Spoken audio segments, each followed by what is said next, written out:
Camp ఆఫీస్లో ఫర్నిచర్పై మరోసారి YCP లేఖ రాసింది. జగన్ ముఖ్యమంత్రిగా ఉన్నప్పుడు క్యాంప్ ఆఫీస్లో వేసిన ఫర్నిచర్ను తీసుకువెళ్లాలని సాధారణ పరిపాలనా శాఖకు లేఖ రాసింది. ఇప్పటికే 4 సార్లు సమాచారం ఇచ్చారంటూ కూడా వైసీపీ చెప్పింది. కాబట్టి మాజీ ముఖ్యమంత్రి క్యాంప్ ఆఫీస్లో ఉన్న ఫర్నిచర్ను తీసుకువెళ్లాలని కోరుతున్నామంటూ కూడా వైసీపీ చెప్పుకొచ్చింది. ఫర్నిచర్ తీసుకువెళ్లలేకపోతే ఖరీదు లెక్క కడితే డబ్బులైనా ఇస్తామంటూ సంబంధించిన బ్రేకింగ్ న్యూస్ చూస్తున్నారు. To the deputy secretary general administration department government of Andhra Pradesh అంటూ మీరు చూడొచ్చు. Request for clearance and retention of furniture from the former chief ministers camp office అంటూ చూస్తున్నాయి. అక్కడ మీరు చూడొచ్చు. I'm writing to bring your attention అంటూ కంటిన్యూటీ మీరు చూడొచ్చు. ఒకసారి మీరు చూడొచ్చు. లాస్ట్లో ఒకసారి ఐ రిక్వెస్ట్ ఒకసారి పాజ్ చేసే ప్రయత్నం చేద్దాం. లాస్ట్లో వచ్చినప్పుడు కంటిన్యూ చేద్దాం. ఆ లాస్ట్లో అంశాన్ని ప్రస్తావించిన పరిస్థితి ఇక మీరు చూస్తే కనుక లాస్ట్లో ఉంటుంది. We have enclosed details list of the furniture items categorised as follows. Item we wish to retain, items to be return to the general administration department GAD అంటూ కూడా డీటెయిల్స్ సంబంధించి మీరు చూస్తున్నారు. ఈ నేపథ్యంలో ఇప్పుడు ఏం జరగబోతోంది, ప్రభుత్వం ఏం చర్యలు తీసుకోబోతుందో తెలుసుకునే ప్రయత్నం చేద్దాం. మా ప్రతినిధి కృష్ణమోహన్ అప్డేట్స్ అందించేందుకు సిద్ధంగా ఉన్నారు. కృష్ణమోహన్, ఇప్పుడు ప్రభుత్వం ఏం చేయబోతుంది ఫర్నిచర్ విషయంలో? ఎన్డీఏ కూటమికి సంబంధించి ఏమని ఆలోచిస్తోంది? ఎస్ సత్యన్న, మొత్తం మీద మరోసారి లేళ్ల అప్పిరెడ్డి ఎమ్మెల్సీ ఆయన ప్రభుత్వానికి సాధారణ పరిపాలనా విభాగం జిఏడికి ఆయన ఒక లేఖ అయితే రాశారు. ఇప్పటికే 4 దఫాలుగా మేము లేఖ రాయడం జరిగింది అంటూ ఆయన మెన్షన్ చేసిన పరిస్థితి.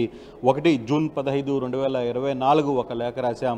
ఆ లేఖ తర్వాత 19 జూన్ 19న 2024లో ఒక లేఖ రాశాం. 1 జూలై 2024న ఒక లేఖ రాశాం. 29 జూలై 2024న ఒక లేఖ రాశాం. మళ్ళీ ఈరోజు ఒక లేఖ రాస్తున్నాం 3/10/2024న. ఈ లేఖలో సారాంశం చాలా క్లియర్గా ఒకటే చెప్పారు. అప్పుడు మాజీ ముఖ్యమంత్రిగా ఉన్న సమయంలో క్యాంప్ ఆఫీసులో కొంత ఫర్నిచర్ని ప్రభుత్వం ఇక్కడ కేటాయించింది, ఇక్కడ ఉంచిన పరిస్థితి అయితే ఉంది. దానికి సంబంధించిన ఫర్నిచర్ని మీరు తిరిగి జిఏడి డిపార్ట్మెంట్కి తీసుకువెళ్ళండి, మీరు హ్యాండ్ ఓవర్ చేసుకోండి అని అప్పుడు ఇన్ఛార్జిగా ఉన్న మిస్టర్ గణేష్, అప్పుడు ఇన్ఛార్జిగా ఉన్న వ్యక్తులకి మేము చెప్పినప్పటికీ ఇప్పటి వరకు మీ దగ్గర నుంచి రెస్పాన్స్ రావట్లేదు అనేది ఈ లేఖ సారాంశం. దీంట్లో చాలా క్లియర్గా ఆయన ఒకటి విషయం అయితే చెప్పారు. సో ఈ ఐటమ్స్ని మేము రిటర్న్ చేయడానికి సిద్ధంగా ఉన్నాం.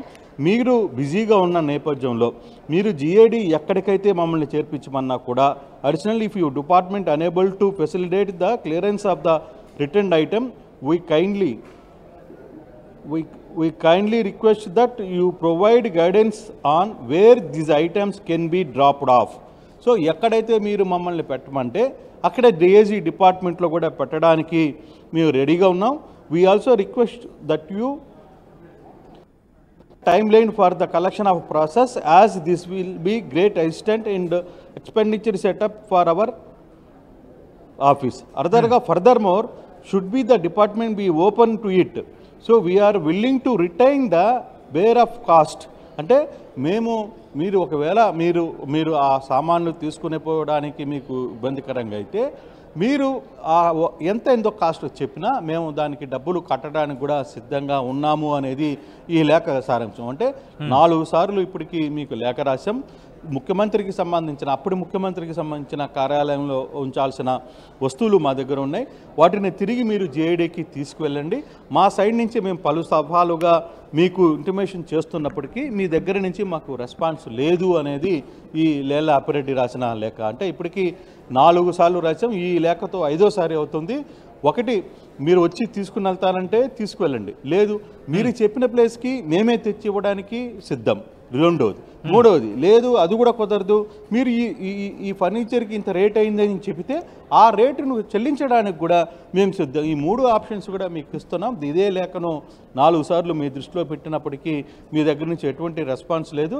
ఎందుకంటే మా పార్టీ ఇప్పుడు సీఎం ఇంటిలో చాలా వరకు కూడా పార్టీ ఆఫీస్గా మార్చుకున్నాం కాబట్టి ఇది పార్టీ ఇక్కడ ఉండడానికి వీలు లేదు. కాబట్టి ఈ ఫర్నిచర్ని మీరు తీసుకువెళ్ళండి అనేది పదే ఈ లేఖ రాస్తున్నట్టుగా సారాంశం. ఈ లేఖలో జిఐడికి మరోసారి వైసీపీ లేఖ రాసిన పరిస్థితి. దీని మీద జిఐడి ఏ విధంగా స్పందిస్తుందో చూడాలి. ఎందుకంటే ఇప్పటికే జూలై నెలలో, జూన్ నెలలో 2 సార్లు, జూలై నెలలో 2 సార్లు లేఖ రాశారు. మరోసారి ఇప్పుడు 3/10 మరో లేఖను ఈరోజు లేళ్ల అప్పిరెడ్డి రాసిన నేపథ్యంలో జిఐడి ఒకవేళ దీన్ని రేటు కట్టమని చెప్తుందా, లేదు మేము తీసుకెళ్ళడానికి సిద్ధంగా ఉన్నామని చెప్తుందా, లేదు మీరే తెచ్చివ్వండి అని చెప్పడానికి సిద్ధంగా ఉంటుంది. ఈ 3 ఆప్షన్లో ఏ ఆప్షన్ తీసుకుంటుంది అనేది వేచి చూడాల్సిన పరిస్థితి అయితే ఉంది సచిన్.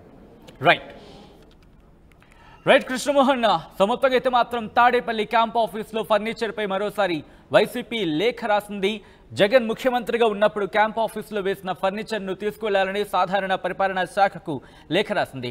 ఇప్పటికే 4 సార్లు సమాచారం ఇచ్చామంటూ కూడా చెప్పుకొచ్చింది వైసీపీ. తాడేపల్లి క్యాంప్ ఆఫీస్ని పార్టీ ఆఫీస్గా మారుస్తున్నామంటూ కూడా చెప్పుకొచ్చింది వైసీపీ. కాబట్టి మాజీ ముఖ్యమంత్రి క్యాంప్ ఆఫీస్లో ఉన్న ఫర్నిచర్ని తీసుకువెళ్లాలంటూ కోరుతున్నామంటూ చెప్పుకొచ్చింది వైసీపీ.